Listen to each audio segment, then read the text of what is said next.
صفات نماز کے حوالے سے نمازی کی جو صفات ہونی چاہیے اور کچھ معاملات اس کے لیے جو لازم ہیں اس کے حوالے سے چند ایک گزارشات آج ہم پڑھیں گے۔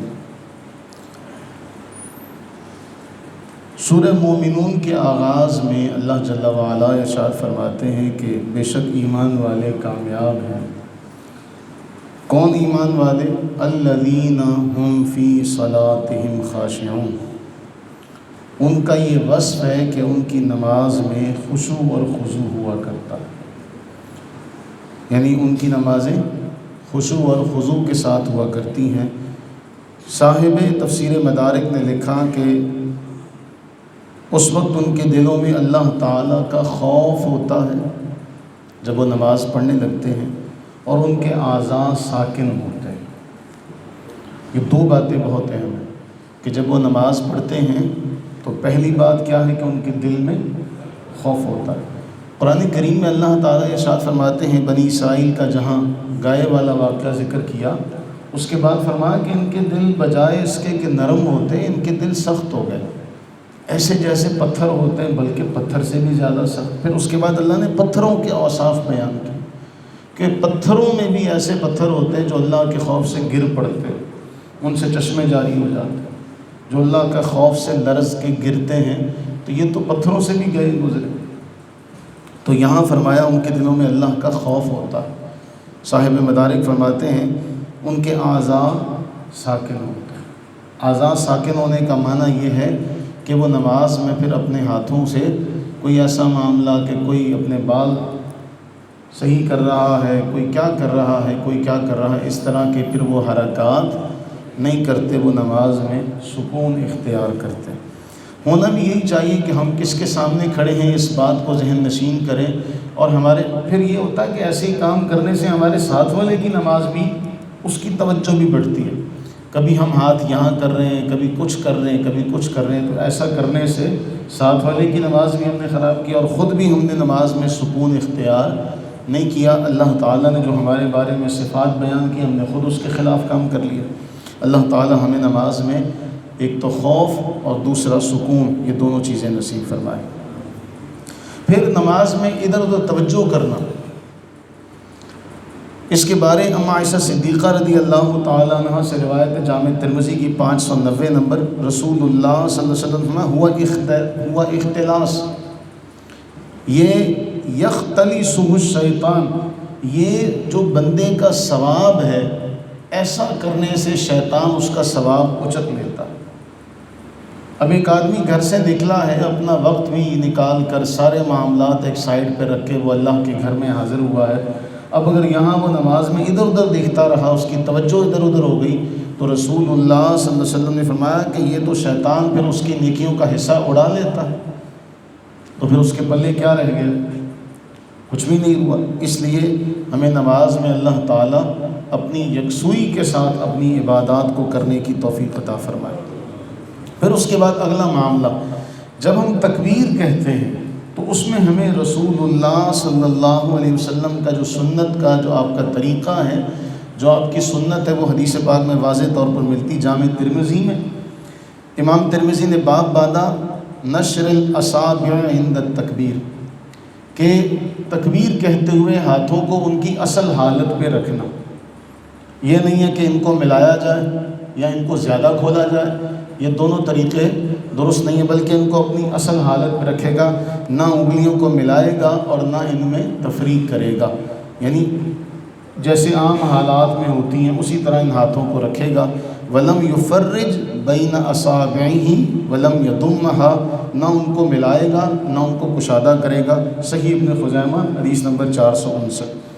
ان دونوں روایات سے پتہ چلا کہ جب ہم تکبیر کے لیے ہاتھ اٹھائیں گے تو انگلیاں اپنی حالت پہ چھوڑیں گے اور ان کا رخ کہاں ہوگا؟ قبلے کی جانب ہوگا۔ اس کے بعد آ جاتا ہے رکوع کی کیفیات۔ ہاتھ باندھنے کے حوالے سے ہم ایک مکمل اس کے درس ہو چکا ہے، آپ سارے جانتے ہیں۔ سنن ابو داؤد کی حدیث نمبر 730 اور 734، ان دونوں روایات میں واضح طور پر ہمیں درس دیا گیا کہ ہم رکوع میں ہتھیلیاں گھٹنوں پہ رکھیں گے اور مضبوطی سے پکڑیں گے، اور پھر اس میں 734 نمبر میں کہا ایسے رکھیں گے جیسے گھٹنے کو پکڑا ہوا ہے۔ اب کئی احباب جو ہیں بالکل انگلیاں ملا لیتے ہیں رکوع میں، یہ بھی درست نہیں ہے، اور انگلیوں کا رخ نیچے کی جانب ہوگا، انگلیوں کا رخ ایسے نہیں ہوگا کہ سائڈ پہ ہو۔ آپ یہ دیکھیں، ہم جب سلام پھیرتے ہیں تو کئی تشہد میں اس بات کو ذہن میں نہیں بٹھاتے کہ ہمارے ہاتھوں کی انگلیوں کا رخ بھی قاعدے کی حالت میں، جب تشہد کی صورت میں ہم تشہد پڑھتے ہیں تو اس صورت میں ہماری انگلیوں کا رخ قبلے کی جانب ہونا چاہیے۔ ایسے میں بھی کیا ہوتا ہے، ہماری انگلیاں ہمارے گھٹنوں سے نیچے آئی ہوتی ہیں۔ تو یہ معاملہ ہمیں خیال کے ساتھ رکھنا چاہیے کہ اس پوری نماز میں ابتدا سے لے کے ہر رکن میں ہماری انگلیوں کا، ہتھیلیوں کا رخ جو ہوگا وہ کہاں ہوگا؟ قبلے کی جانب ہوگا۔ اب کسی نے اگر تشہد کی صورت میں انگلیاں ایسے نیچے کی جانب رکھی ہوں گی، ہونا یہ چاہیے کہ ایسے اس کی انگلیاں ہوں، جہاں اس کا گھٹنا بینڈ ہو رہا ہے اس سے پیچھے ہوں، تاکہ انگلیوں کا رخ بھی کہاں ہوگا؟ قبلے کی جانب ہوگا۔ تو رکوع کے اندر بھی انگلیاں سیدھے نیچے کی جانب ہوں گی اور مضبوطی کے ساتھ گھٹنے کو پکڑا ہوا ہوگا۔ پھر اس کے بعد حالت رکوع میں ہماری انگلیاں کشادہ ہوں گی۔ صحیح ابن خزیمہ کی حدیث نمبر 594 کہ نبی صلی اللہ علیہ وسلم کا یہ طریقہ کار تھا، اذا رکع فرج اصابعہ، آپ اپنی انگلیوں کو کشادہ کیا کرتے تھے حالت رکوع میں۔ پھر سجدے میں ہماری کوہنیاں زمین سے اونچی ہوں گی، یعنی ہم صرف یہ اتنا حصہ زمین پہ رکھیں گے، یہ سارا حصہ ہمارا زمین سے اٹھا ہوا ہوگا۔ نبی صلی اللہ علیہ وسلم کی حدیث صحیح مسلم میں 494 نمبر، فرمایا جب اب آپ سجدہ کریں تو کیا کرتے؟ اپنے ہاتھوں کو، اپنی کوہنیوں کو زمین سے اٹھا لیتے، صحیح مسلم کے اندر۔ پھر اس کے بعد صحیح بخاری کے اندر 807 نمبر روایت مالک ابن بحینہ سے کہ نبی صلی اللہ علیہ وسلم جب سجدہ کرتے تو فرج بین یدیہ حتی یبدو بیاض ابطیہ، یہاں تک کہ آپ کی بغلوں کی سفیدی نظر آ جاتی ہے، یعنی اس قدر آپ جدا آپ کے پہلوؤں سے آپ کے ہاتھ ہوتے۔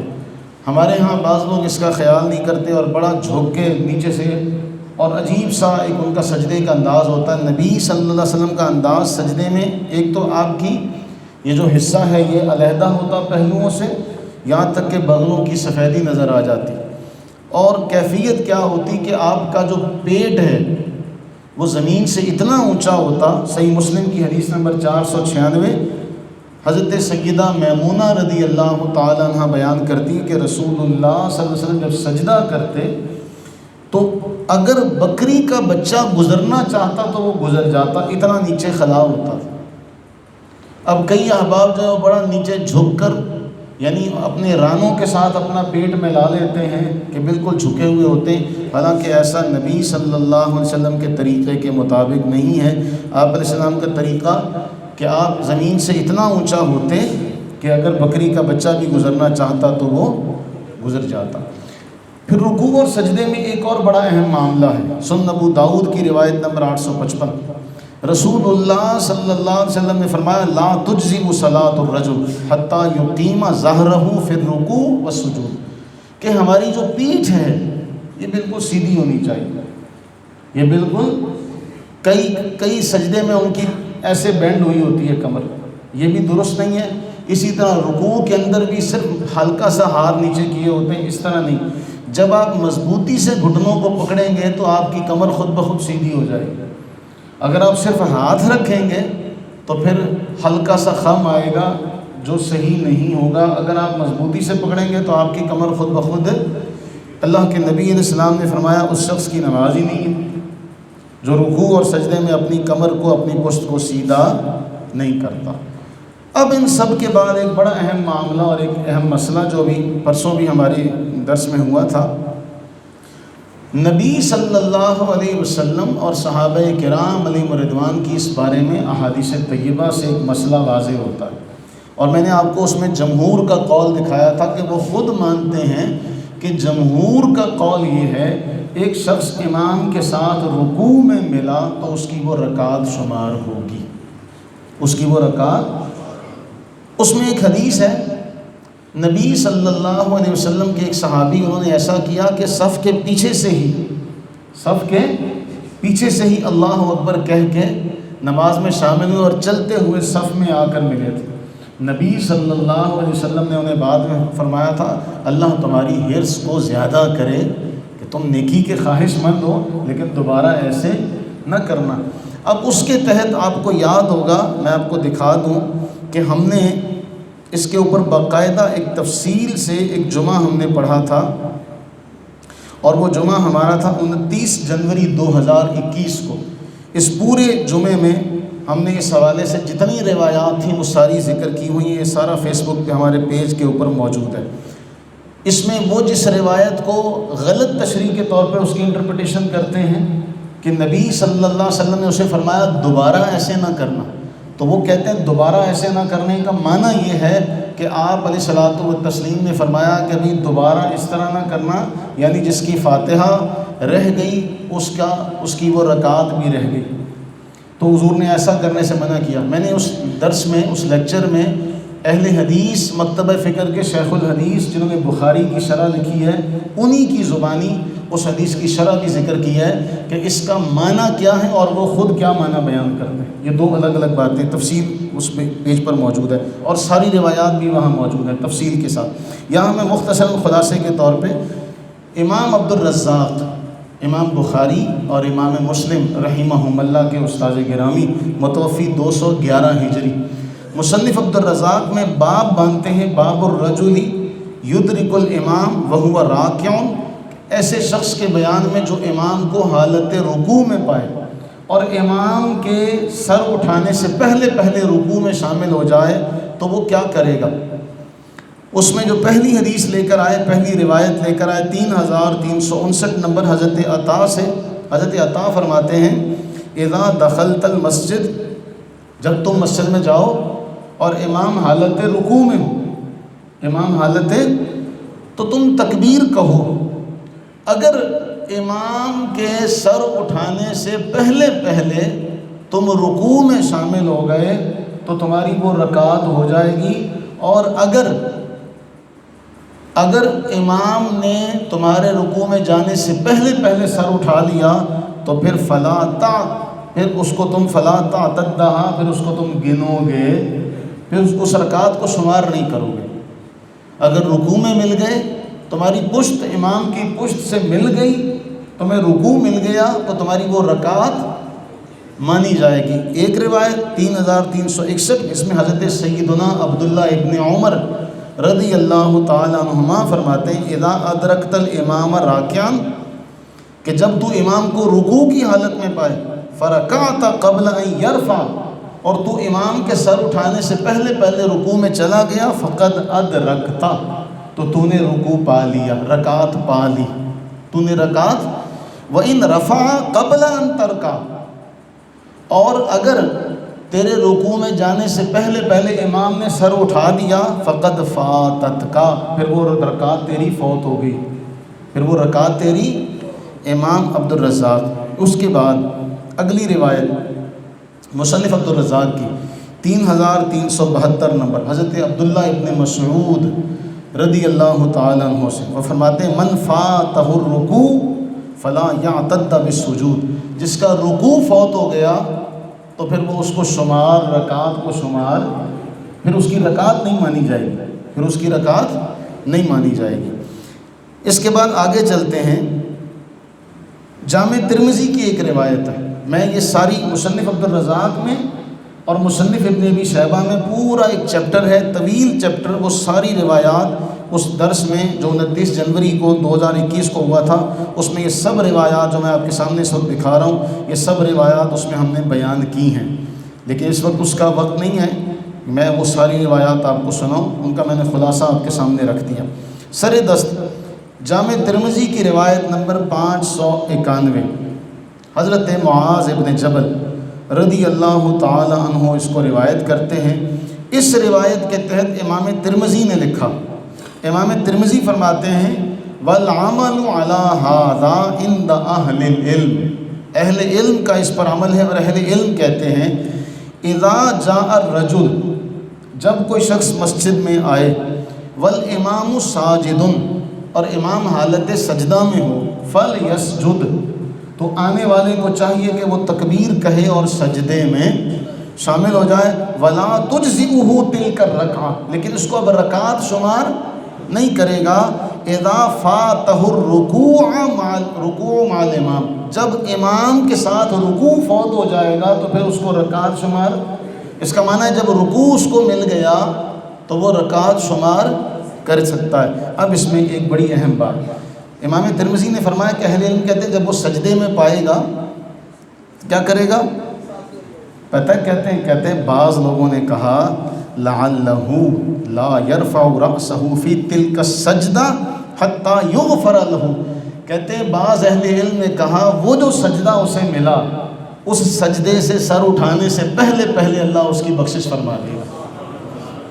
اس لیے آ کے کھڑا ہو کے دیکھتا نہ رہے کہ بھئی کب امام صاحب اٹھیں گے تو تب میں نماز میں شامل ہوگا. نہیں، جس بھی حالت میں امام کو پائے امام کے ساتھ شامل ہو جائے تکبیر کہہ کر. ہاں اگر رکوع میں شامل ہوگا تو اس کو رکعت شمار کرے گا، اور اگر سجدے میں شامل ہوگا تو اس کو رکعت شمار.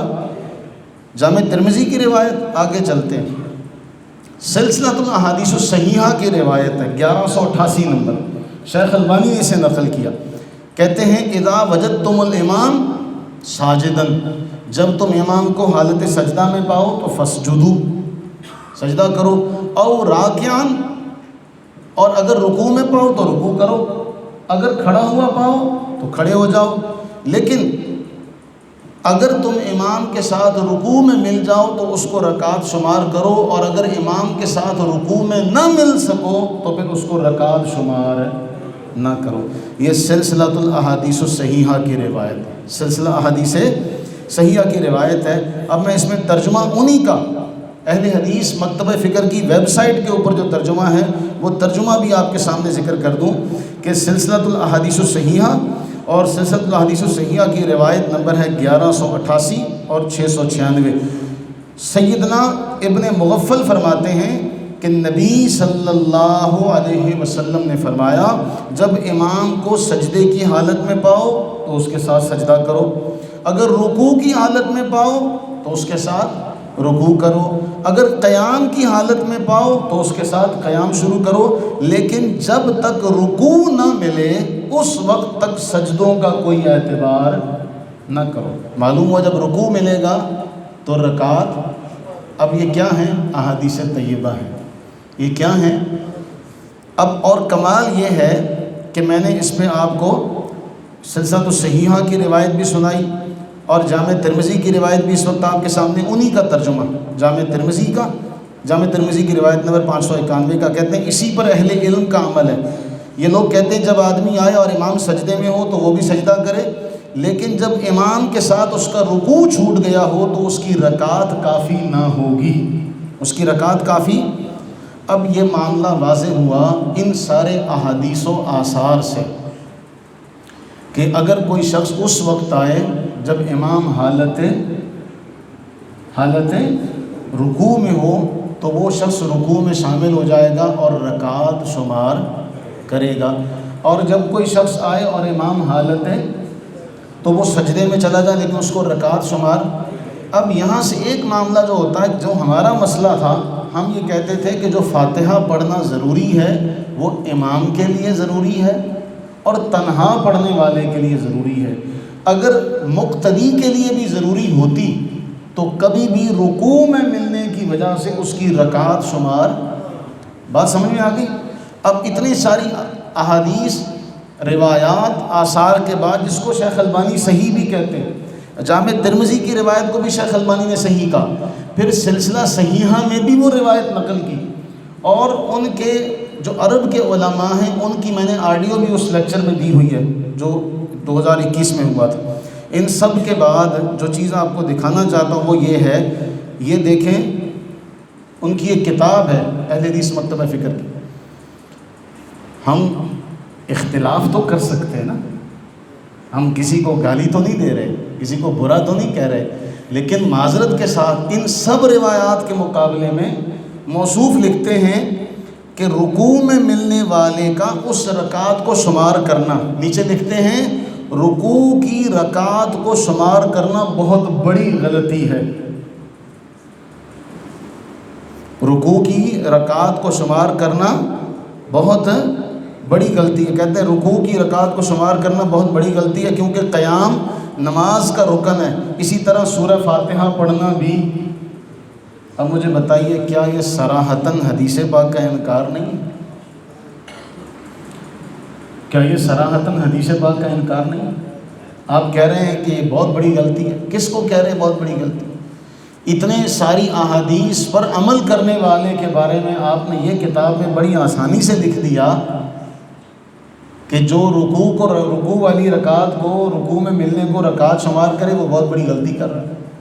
صرف اس لیے کہ آپ کا عقیدہ یہ ہے کہ فاتحہ کے بغیر نماز نہیں ہوتی. آپ نے اپنی اس بات کو ثابت کرنے کے لیے، حالانکہ جمہور کا یہی قاعدہ ہے، یہاں تک کہ عرب کے علماء شیخ صالح بن عثیمین اور شیخ البانی کی میں نے آڈیو بھی اس لیکچر میں سنائی آپ کو کہ ان کے مطابق بھی یہی فتویٰ ہے کہ جب امام کو رکوع میں پائیں گے تو رکعت شمار کریں گے. یعنی معاملہ یہ ہے کہ پھر ہمارے تعصب میں، ہماری دشمنی میں آپ اس حد تک پکے ہو چکے ہیں کہ جو کام ہم کرتے ہیں اس کی مخالفت ہی کرنی ہے، یہاں تک کہ وہ چاہے حدیث کا ہی انکار کرنا پڑ جائے. اب یہ حدیث آپ کے سامنے ہے اور شیخ البانی کا اللہ تعالیٰ ان کی قبر پہ کروڑہ رحمت نازل فرمائے، ان کا یہ جو سلسلۃ الاحادیث الصحیحہ میں صحیح روایات کو جمع کرنا، اور وہ روایت آپ کے سامنے، اور انہی کی ویب سائٹ کے اوپر بھی اس روایت کا ترجمہ میں نے آپ کو سنایا کہ وہ یہ کہتے ہیں کہ جب امام کے ساتھ رکوع میں ملے گا، اور رسول اللہ صلی اللہ علیہ وسلم کا فرمان ہے اور صحیح سند کے ساتھ صحیح، تو پھر ہم تو اتنی جرت نہیں پاتے. چلے بھی آپ کے عقیدے کے مطابق اگر یہ روایات ضعیف بھی ہوں تو آپ پھر بھی یہ نہیں کہہ سکتے کہ بہت بڑی غلطی ہے. آپ یہ کہیں کہ ہمارے نزدیک افضلیت یہ ہے، ہم دوسری روایات کو مانتے ہیں، لیکن آپ یہ کہیں کہ یہ جو حدیث ہے اس پر عمل کرنے والے بہت بڑی غلطی کر رہے ہیں، تو پھر آپ دیکھیں کہ آپ کی جرت پر ہم کیا کر سکتے ہیں. تو اس لیے یہ بہت اہم مسائل ہیں کہ ان مسائل پر ہم اس بات کو دیکھیں کہ ہم جس بات پر عمل کر رہے ہیں اس کے پیچھے دلیل کیا ہے. اور اگلا بندہ اٹھ کے کہتا جی بہت بڑی غلطی ہے، یہ رکعت ہی نہیں ہوگی.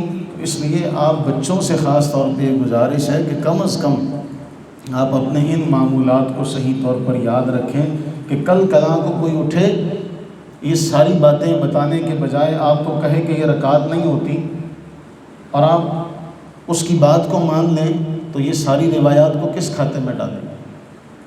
اللہ سے یہ دعا کریں کہ اللہ تعالی ہم تمام پر اپنی رحمتیں برکتیں نازل فرمائے اور ہمیں ان مسائل کو صحیح طور پر جاننا سمجھنا نصیب فرمائے. آمین ثم آمین.